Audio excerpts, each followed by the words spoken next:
ഇന്ന് മലബാറുകാരുടെ സ്പെഷ്യൽ ആയിട്ടുള്ള കാണാൻ നല്ല മൊഞ്ചുള്ള കിളിക്കൂട് ഉണ്ടാക്കാം കേട്ടോ.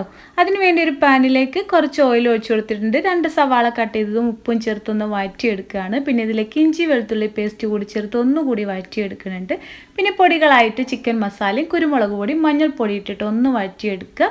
അതിനുശേഷം വേവിച്ച് വെച്ചിട്ടുള്ള ചെറുതായിട്ട് കട്ട് ചെയ്തിട്ടുള്ള ചിക്കനും വേവിച്ച് ഉടച്ചു വെച്ചിട്ടുള്ള പൊട്ടറ്റോയും കൂടി ചേർത്തിട്ട് നന്നായിട്ട് ഇതൊന്ന് മിക്സ് ചെയ്യുക. 1 സ്പൂൺ കോൺഫ്ലോർ കൂടി ചേർത്ത് മിക്സ് ചെയ്തിട്ട് ആവശ്യത്തിന് മല്ലിയില കൂടി ചേർത്ത് ഇതൊന്ന് മാറ്റി വെക്കുകയാണ്. പിന്നെ ഞാനിവിടെ റോസ്റ്റഡ് വെർമിസെല്ലി എടുത്തിട്ടുണ്ട്. 2 കോഴിമുട്ട പൊട്ടിച്ചിട്ട് അതൊന്ന് മിക്സ് ചെയ്ത് മാറ്റി വെക്കുന്നുണ്ട്. എന്നിട്ട് നമ്മൾ ആ പൊട്ടറ്റോടെ മിക്സ് ചെയ്ത് കുറച്ചെടുത്ത് ബോൾസ് ആക്കിയിട്ട് സ്പൂൺ വെച്ചിട്ട് ഇതുപോലെ ഒന്ന് ഷേപ്പ് ആക്കി എടുക്കുക. മുട്ടയിലൊന്ന് മുക്കിയെടുത്തിട്ട് ഈ വെർമിസെല്ലി കൊണ്ടൊന്ന് കവർ ചെയ്തെടുക്കുക. അതിനുശേഷം ചൂടായ എണ്ണയിലിട്ട് ഇതൊന്ന് തിരിച്ചും മറിച്ചിട്ടിട്ടൊന്ന് ഫ്രൈ ചെയ്തെടുക്കുക.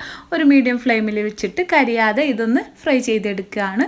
അതിനുശേഷം കാടമുട്ടയും മല്ലിയിലയും വെച്ചിട്ട് ഇതൊന്ന് ഡെക്കറേറ്റ് ചെയ്യുക. നല്ല ടേസ്റ്റി ആയിട്ട്